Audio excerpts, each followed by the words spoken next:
Human trafficking is a problem that we keep talking about and it's not going away anytime soon. But it affects pretty much the whole community at large, even though it might not happen to you, but probably know someone who is a survivor. And we are going to talk about all that and more. Hi, I'm Jose Antonio Ortiz, and this is Nuestro Valle, only on the Astound Television Network. Thank you for letting us in your homes. Our guests tonight come from a group called Bloom for Women. And we have Sheniqua Mitchell, who is the outreach manager for Bloom for Women, and Carmen Ortez, who comes from the Lehigh Valley Health Network and also is very involved with Bloom for Women. Welcome back. Welcome to Nuestro Valle. Again. Thank you for having us. It's our pleasure, and I wish we didn't have to invite you because this is a subject that we have to talk about it. There is so much misinformation and disinformation about what is human trafficking. And we can start just by saying exactly what is Bloom for Women. So Bloom for Women, we're an organization here in the Lehigh Valley. We serve men, women, and children who have survived human trafficking and sexual exploitation. Human trafficking is not only sexual exploitation. No, absolutely not. We focus on the sex trafficking with our organization, but we do know that there's so many different sides of human trafficking. And with sex trafficking, it intersects with labor trafficking, Yes. guns trafficking, organ trafficking, so many And other drug areas, and drug trafficking. Yes. And it's encompassing all those issues in one. In one, yes, sir. Yes. And if you can tell me, what is the main part of your job? So, And I know you wear so many hats. I wear so many hats, but I describe myself as this. The main part of my job is to fiercely defend, advocate, and emancipate those who are exploited, who are trapped in the life of human trafficking. With my job, it intersects with all the different systems, the mental health system, the substance use arena. So my job is a lot of advocacy, walking survivors through when they're exiting out, meeting people where they are, going to the homeless encampments. I work with children. And as of recently, we're working with men who are now coming out and saying, it's me too, and I need a place to share my story and address my trauma. I hesitate to say I'm shocked. Not that it's happening. I'm shocked that men are now starting to say, as you say, me too. Yes. I am a victim, but we don't like victim. I'm a survivor. I'm a survivor, yeah. Yes. Yeah,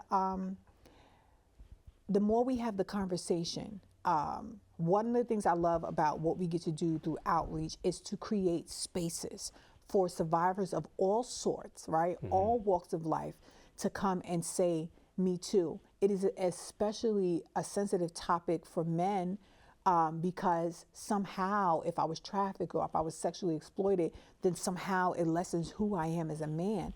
What we have been finding with the courageous men is that they don't want the stigma, they don't want the pain, they don't want the trauma, the mental health issues, the substance use issues, relationship issues that come with carrying this secret shame around.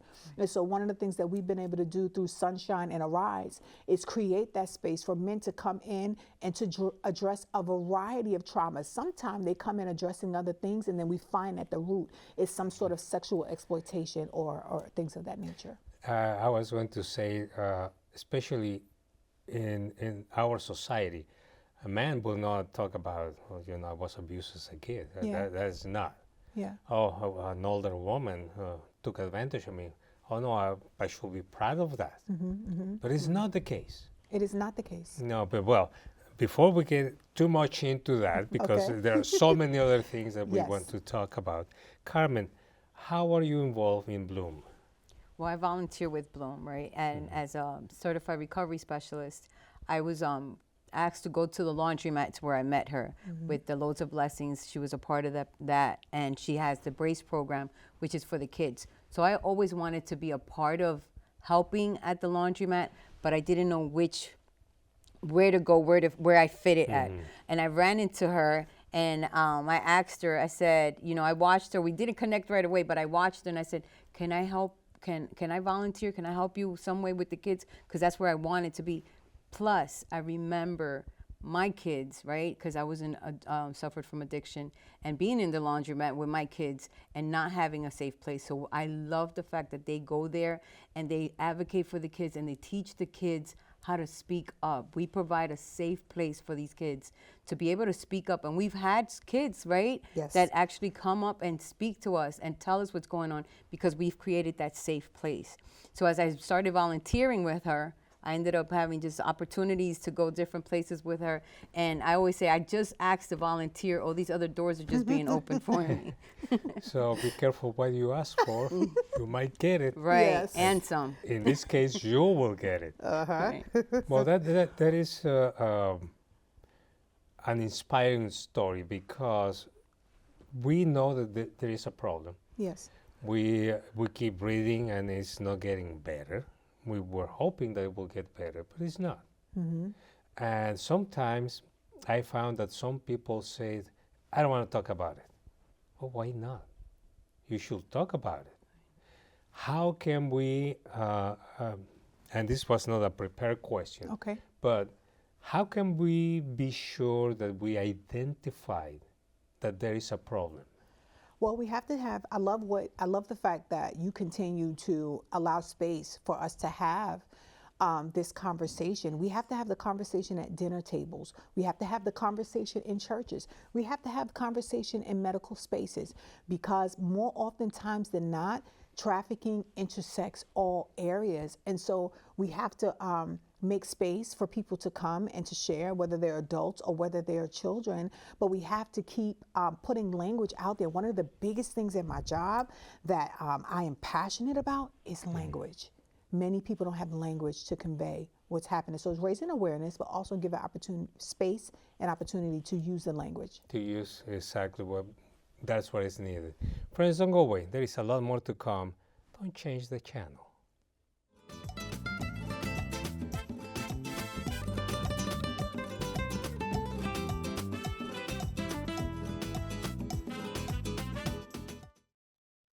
And we are back with our guests, Sheniqua Mitchell and Carmen Ortiz, who work for Bloom for Women. Sheniqua is outreach manager, and Carmen is a volunteer, but is also a counselor, unofficially. Unofficially. Or maybe they should make you official. Think. Yes. But you have several programs. Yes. Because it's a very complex issue, and maybe we can have a chance to touch on some of them. Okay. So it's your show. So which one? It's not which one is more important. Is what comes first? What actually was birthed first was Brace. Brace is our youth program, which Carmen described briefly. The acronym for Brace is Be Ready, Alert, Courageous, and Educated. And our focus there is to reduce abduction, reduce the likelihood of a child being trafficked.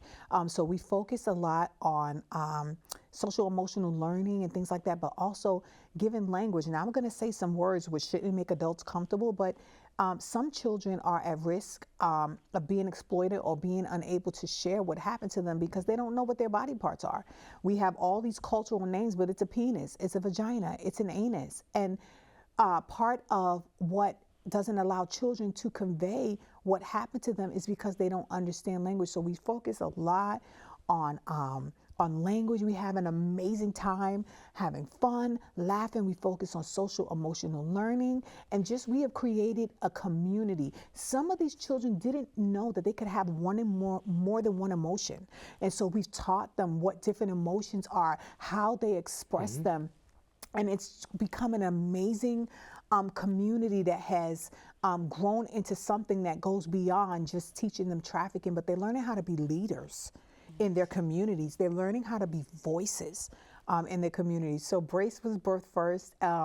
I'm going to say probably all the programs, oh, that's my favorite thing to do, our favorite thing to do, but Brace was first. Walking around the laundromat on 9th and Linden, there's trafficking going on in the back of the laundromat. There's people ODing in the parking lot. So to be a light and a safe space for those children there is essential. And this is happening right in our community. Right It's in our not, community. Right. We're not talking about a different country. We are not Nope. talking about a different state. No, we're talking right here, 10 minutes from where we're sitting. Yes. How, and I'm sure it's happening somewhere else in the Lehigh Valley. How important is that people contact you if they suspect that there is something going on? It's important. I always tell people, if you think something is happening, it's better to be strong and wrong than to not say anything at all. Why trafficking is growing, has grown into a multi-billion-dollar business is because it's happening in plain sight and people don't say anything. So I often tell people, if you suspect it, please call our resource line, 484-268-8581. We work with an amazing Homeland Security team and community partners right here in the Lehigh Valley who they're not just going to take the call, write it down and get back to it. They're going to really check into what is happening. There have been people who just happened to see something and really busted up rings of trafficking. We've seen it over the last year. We've seen the news stories that have happened. Those things have happened because someone suspected something. Their brain and their gut communicated and said something was not right, and them saying something saved some young ladies' lives. Yes. A lot of people are so into watching movies. Taken. That's the classical. Right. But that is not the case. It's not like you have been abducted by some dark forces. Yeah. Sometimes it's someone in the family who has that thing in their psyche, and they start to groom them. Yes. Yes. How you prevent that from happening? I have to sit up for this one. One of the things that I teach, that grooming does start in families. And the first time grooming happens is when a child is uncomfortable with something and we as the parents and the adult force the child to do it. One of the examples that I use is little Johnny doesn't want to hug Aunt Sarah, or little Sarah doesn't want to hug Uncle Johnny. And we tell that child that they have to hug that person because we have just groomed them to say, my feelings don't matter. My discomfort doesn't matter, and I have to do something that I'm uncomfortable with. Now we know that childhood adverse experiences contribute to the predisposition to be sexually exploited or trafficked, but one of the main things is when you take a child's voice away by telling them that their brain, the discomfort that their brain and gut is communicating with, that it's not an actual thing. We've been given an internal alarm. And so grooming starts really young with something as simple as that, desensitizing a person to what's uncomfortable to them. Not too many people talk about that. Yes. Right. And that is one of the topics that have to be addressed at the right time, Yes. in the right places. Yes. So to do this, if anyone has a group that would like you to come and talk to, they just contact you? And Yeah, absolutely. Please reach out. We do have a speakers bureau within Bloom. You can go to our website, www.bloomforwomen.org. You can go to our speakers bureau there. We have a listing of topics that we come. We work with churches. I train in the medical institution, the different hospitals, churches, schools. We come wherever and train because it's important. This is a team effort. If we're going to eradicate trafficking or disrupt it, it takes a team effort. So we train all disciplines on what trafficking looks like, dealing with trauma, the intersectionality of trafficking and mental health, the intersectionality of trafficking and substance abuse, the intersectionality of foster care. Everyone knows that I am an overcomer. I'm a survivor. The first time I was trafficked was in foster care. So, we have to hit all these disciplines because it is happening in the most unlikeliest spaces. And you mentioned something right now. Yes. foster care is something that is so needed. And it has to be addressed because it's happening, Yes. obviously. How do you even start to change this? And we will do this for the next segment because this is going to be extensive. Okay. Friends, don't go away. This is going to be very interesting. Stay with us.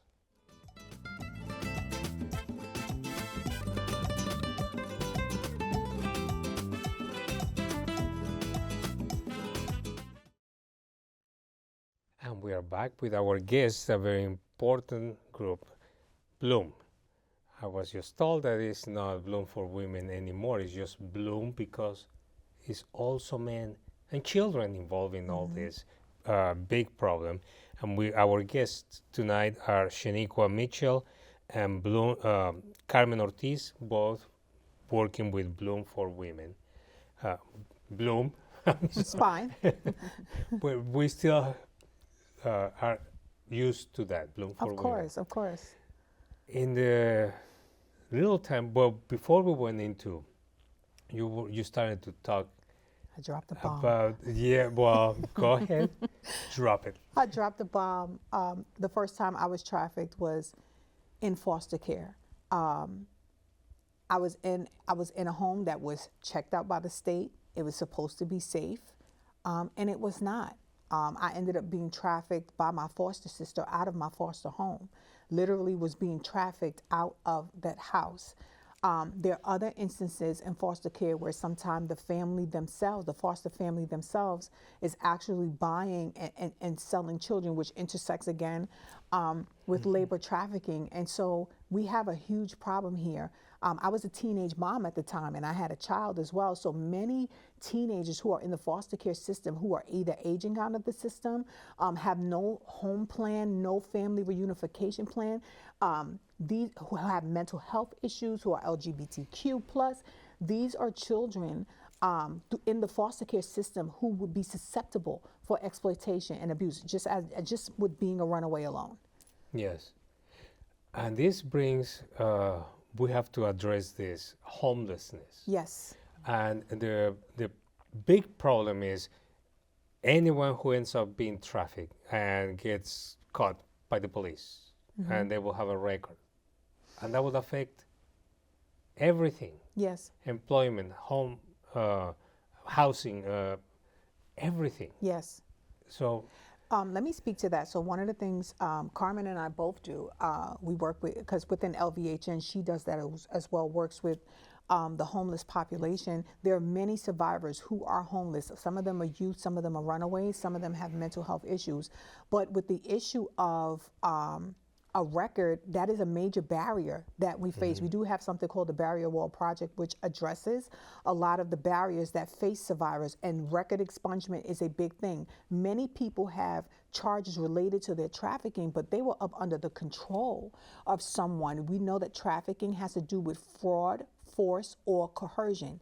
And so sometimes people have records that have nothing to do with what they chose, but what they were forced to do. It's been a difficult thing and a barrier that we're fighting legislatively as an organization now. And those are one of our top items is record expungement. Because once we get people safe, right, Yes. they need to be able to work. They need to be able to obtain housing. They need to be able to move forward. And as you mentioned, with a record, you can't do that. So there's a lot of work that has to be done legislatively. Decision makers have to partner with us in changing laws and not only providing funding, but changing policies and laws that allows people to really, really be free. This is just, unfortunately, we will not have too much time to talk about it. But how do you prepare the survivors? They come with all this emotional, psychological, and pretty much afraid of doing something. How do you change that?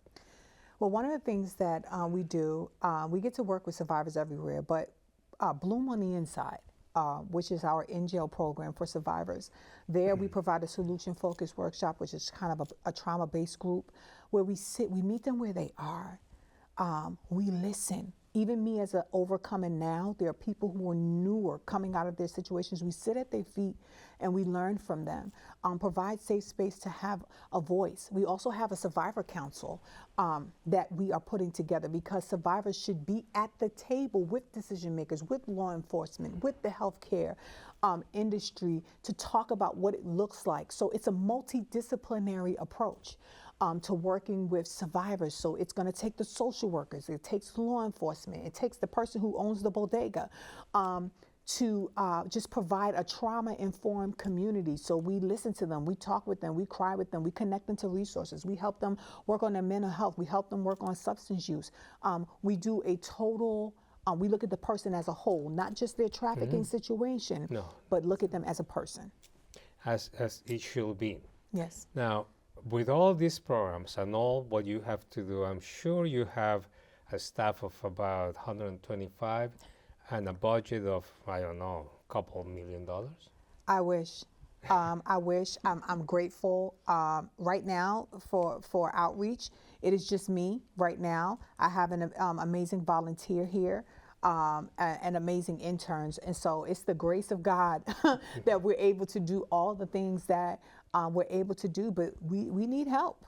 And friends, you have all the information you need. If you see someone, or you know someone, or you yourself are in this problem, well, reach out. Everything is there. We talk about a little bit on the Bloom Inside and Brace. And there is a boutique. Yes, we have My Sister's Closet. I'm not allowed in there without an accountability partner because it is so cute. We have amazing pre-loved items, and all the proceeds go to helping our residential programs, but the ladies are allowed to have safe employment. Many women who come out of trafficking, and employers find that out, they proposition women. So we get to provide, at My Sister's Closet, we get to provide safe employment for the ladies. Wonderful. And well, I really thank you so much for bringing all this. Fundraisers. We didn't even talk about that. I know. We have to do it kind of very concise. Okay, really quick, we have our Freedom Dinner that is coming at the end of this month. So our Freedom Dinner is coming. That is a fundraiser. You can do sponsorships to help. All proceeds goes back to helping our residential programs, our outreach efforts, and all of those things. So check our website. We have several different things going on throughout the year. Well, thank you. And that's all the time, unfortunately, that we have. Thank you so much. Thank you, and we will hope to see you again. Yes. And friends, remember, we will see you next time in Nuestro Valle. Thank you.